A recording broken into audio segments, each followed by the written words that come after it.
and Emily Thornberry joined us now. Thank you for joining us. Hello.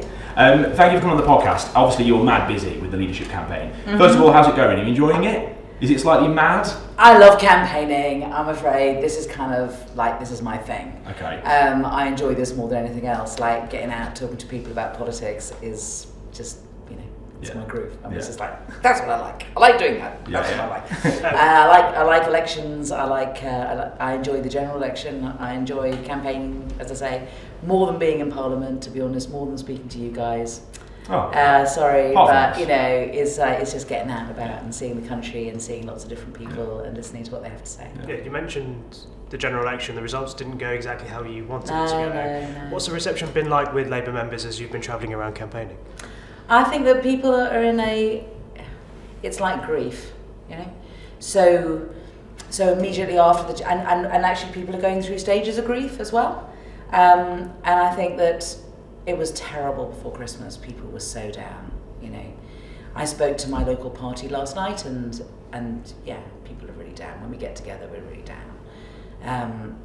But you have to come through this, and you have to get over it, and you have to keep going, and you have to be strong. And we know that, and we believe that there are people who it's more than about us. It's about letting down the country and about letting down working people and people who are vulnerable and people whose interests will not be looked after by the Conservative Party. And we've allowed Boris Johnson to have the best Christmas present he could possibly have had, which is to allow him to wrap himself up in the lie that he could deal with Brexit. He could get Brexit done by the end of January, and on the back of that lie, we've given him 5 years in power. We should never have had a general election. I argued really strongly that we shouldn't. I argued that we should have a referendum, because a one-issue election is a referendum. And we should have got Brexit done by putting Boris Johnson's deal or any other deal which is viable to the public, and then we should have had a general election. Do you think Labour would have done better then in that scenario with the referendum done? Of course. I mean, could have won a majority under Jeremy Corbyn, do you think? Of course. I think that the point is that people were. The general election was about Brexit, and whilst the Tories had 3 words, "get Brexit done," we had 3.5 paragraphs, and then tried to change the subject. And so, we were not going to win in those circumstances. We just weren't. And if we weren't clear on the one issue that people wanted to make a decision on, then we were sunk.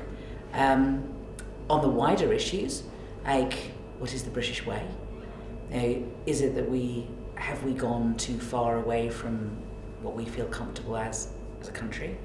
So, as a country, I profoundly believe that we want to look after one another when people are down on their luck, that we should have a safety net that works, that doesn't have great big holes in so that entire families fall through and end up in food banks, and that we should be a party of opportunity. And I think that our education policy was really important, and a party that's serious about our country doing its bit on climate change. So I think that if we'd gone into a general election being able to talk about that, we would have won. But instead, it was get Brexit done versus a bit of a mush from us. Yeah, so the post-mortem over the election results will continue. You're now fighting to replace Jeremy Corbyn, who's stepping down. How confident are you that you can make the case to get yourself onto the ballot? Because it looks like it's going to be quite a difficult task over the next few years. Yeah, I mean, the truth is that I had a standing start. So I threw everything into the general election, and I started after the general election and after a week. I don't think that's necessarily the case with everybody else, but what do you mean by that? Well, you'll have to ask them. But so is the accusation that they were focusing on their election campaign before the actual I'm saying election? No more than me, right? I started after the general election, and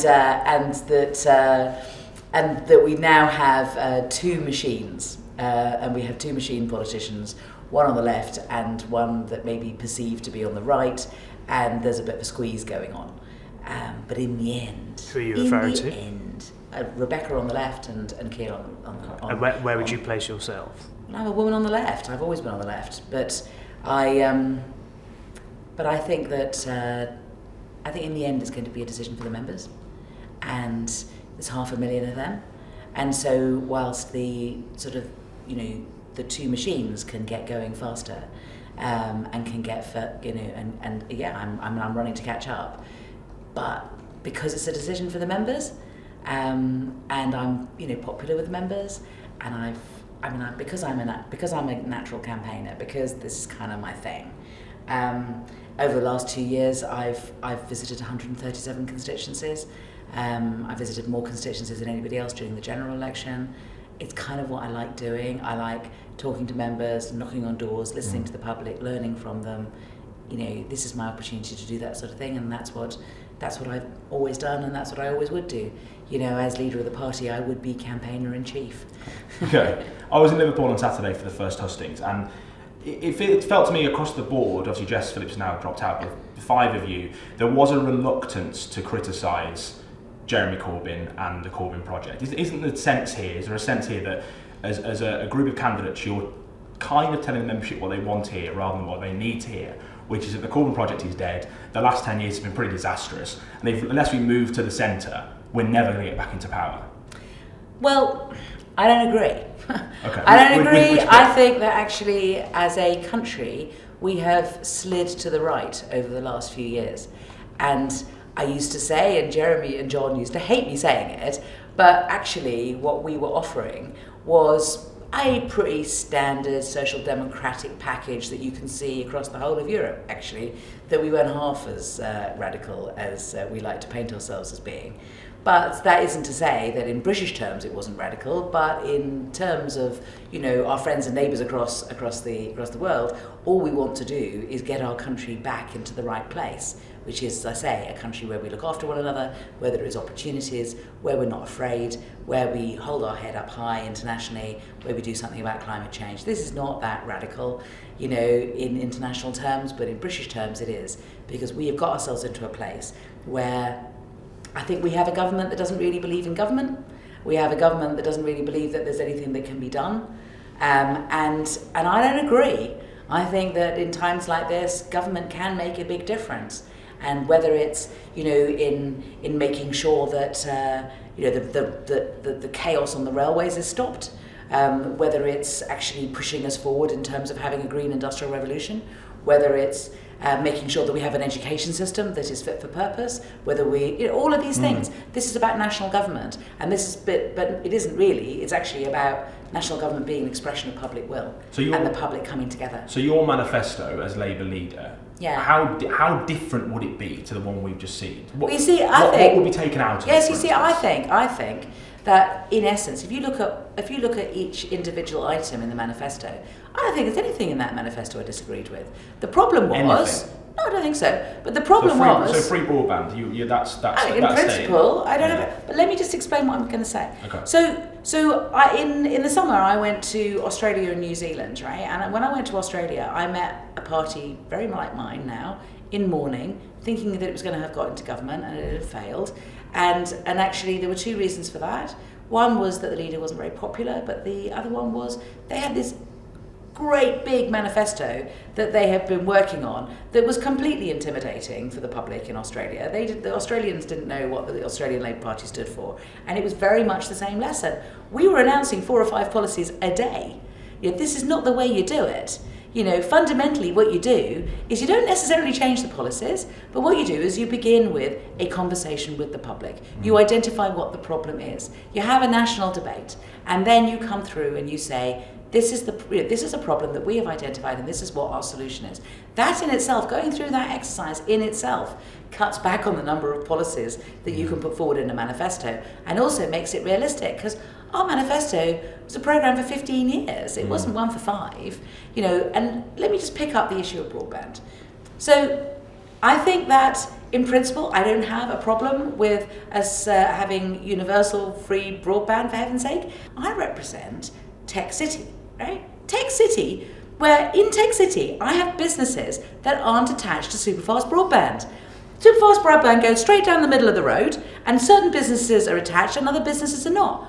Why are they allowed to get away with that? I mean, even the Victorians, when they were building sewers, connected every building, but BT's allowed to get away with that, and they're allowed to get away with not even publishing the map of where superfast broadband is. Now, You have to take control, and you have to say, if we've got problems in Tech City when it comes to superfast broadband, I hate to think what it must be like in Inverness or other places, you know. So we needed to have a conversation about how bad superfast broadband was. You're saying we didn't have a conversation. We didn't have the conversation. We just put it out there. We just put it out there. We Yeah. did it cold. Okay, right. You know, it's that kind of thing. And the other problem with it was that if you looked at our offer for outside of the big cities, so for the smaller cities, the towns, suburbs, what was our specific offer in relation to any of those places? Superfast broadband. Yeah. We didn't really offer anything else. Yeah. And that kind of highlighted part of our problem. So we do need to be listening to the whole of the country. I made a speech 2 years ago in Blackpool in which I said to activists and MPs and councillors, you should not let two clever boys in Whitehall write the manifesto. You should be banging down Jeremy's door and saying, we have some ideas, this is what we need in Blackpool or wherever it is, this is how our lives can be transformed, and you should have an active role in writing that manifesto. We need to learn from your experience. A couple of questions for Yeah. you. I don't want to put words in your mouth, No. but it sounds like... won't. It sounds like you think the problem was communication as opposed to the policy itself in the election. So under your leadership, if you become elected the next leader of the Labour Party, does the party shift to the left, does it shift to the right, or does it stay exactly where it stayed? And is the change going to be you're going to communicate things differently?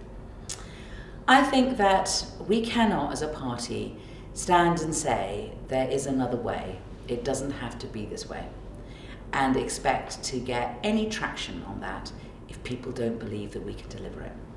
So they have to believe that we are competent and credible and will do what we say. If we can't even deal with anti-Semitism in our midst, how are we going to transform the housing market? How are we going to build the amount of affordable housing that we desperately need to build? No one is going to believe us. So I think it's a big, it's a major job that we need to do. We have 5 years. What we need to do is gather in the manifest and obvious talent that we have in the Labour Party, much of which has been marginalised over the years. And I don't agree with that. We have really good people who, because they haven't been in the right faction, have been left out in the cold. I don't operate like that.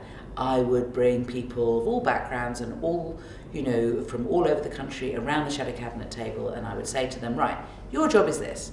Now, and here's your team, go off, off you go. Go off and listen to the stakeholders, develop policy, hold the government to account, be loyal to me, right? I'm not having any nonsense, but, so long as you're loyal to me, keep me in the loop as to what it is you're doing, and just relax a bit. Can you give an example of someone you think's been left out in the cold that you would be actively seeking to bring back in? No. Okay. Because so like Yvette Cooper or Hilary Benn. I'm not like saying that. anything. Okay. Because it is a trap to fall into that I haven't fallen into. Of saying to people, support me and I'll give you a job. Okay, right, okay. It's actually, I think, not very professional. Okay. But there's an open door for people to return who haven't featured on the front bench for a while. The best people, we need to get the best people back. And we need to make sure that our shadow cabinet reflects the country, reflects all wings of the party, and is our talent. And we pull together. And in the end, we might disagree on 5% of policies on the edges, but the Labour Party, fundamentally, we know who we are. I don't think that we should have some sort of existential crisis about who we are. Should we move to the right? Should we move to the left? Actually, what we stand for is fine. We need to be a bit more confident in ourselves, but know that we really have to up our game. One of the big challenges that you're going to face is winning over people who may have voted for the Conservatives for the first time in the last election because they wanted to, as Boris Johnson keeps saying, get Brexit done. You're a Remainer, you're quite a passionate Remainer, you've made the case for having a second referendum. How would you as leader be able to attract those people who would be saying, look, you weren't willing to listen to us when we voted to leave the EU the first time round? So there's two things. I mean, the first is we're leaving. End of January, constitutionally, legally, we're leaving. So we will be out. So actually the battle changes, and what it changes to now is, okay, we've left, but what is our relationship with Europe going to be? How are we going to look after the economy and jobs? How are you going to get yourself a deal? And the other, so I think that actually, in a way, that conversation has moved on, and it will have moved on by 5 years. But the other thing I would say It's, I think 2 nights ago, there was on Channel 4 News, they did a focus group of people from the East Midlands who had always voted Labour and voted Conservative for the first time in the last election. And they were asked, with the various leadership candidates, would any of these candidates, if they were leader of the Labour Party, make you more likely to vote Labour again? And unanimously in that group, they voted for me. Why do you think that is? Because I'm good. Because hardly. Because what do you want? by definition, they didn't put the hand up for Rebecca Long-Bailey at all, and they hardly put the hand up for Keir Starmer. So you're saying they put the hand up for you because they're good. So why do you think they didn't put the hands up for the others? Why you and not them? What have you got? I think that what people want in a leader is they want to have someone who can be passionate and believes in what she says and has authenticity and is articulate and who is not sectarian, who will bring the party together and who can do the business, who can do the job. Okay. Yeah, that's the important thing. You know, I can take on Boris Johnson in the dispatch box. I did it for 2 years. I got the better of him. I proved him to be the single worst foreign secretary we've ever had. I've done Prime Minister's questions. You know, I do it quite well. I can do media. I can express what it is that the Labour Party is about. And I can do it with confidence and clearly. And we need to have someone who's the main message carrier and the campaigner-in-chief. And that's what I offer. We're going to do a quick fire because we're running out of time. So a few quick fire questions and then we'll leave you. Is that all right? You can try. You have to give us quick fire answers. Yeah, well, we'll see. First one, selective schools. Keep them or phase them out? No, we should phase them out. If you weren't running, who would you be backing for leader right now? I would back the most experienced candidate, preferably somebody who's done 7 frontbench jobs and been an MP for 15 years. Okay. Another politician who you most admire? Alive or dead? Both. Okay. Either. There have been some really great women politicians down the years who I think have been overlooked, and I think it's a shame. If they had been alive at a different time, they would have done much better than they have done. Who are we talking here? Who do you think? Maybe Barbara Castle? Mm-hmm. Yeah? Yeah, Mo Molan. Mo Molan? Yeah. Okay. I mean, we've had some really good women, and they just haven't been appreciated at the time. They were appreciated afterwards. I hope that the Labour Party has moved on and now kind of takes seriously the leading women politicians that they have, and and can see them in leadership roles. Final one. If you weren't an MP, what job would you be doing? I'll be honest. When I first won my seat, I only won it by 484. And I was number 1 target seat for the Liberals, and there was this Nick Clegg bounce, and so there was a possibility that I would lose my seat. And I used to be a lawyer, and I was thinking, shall I go back to being a lawyer? And I thought, no.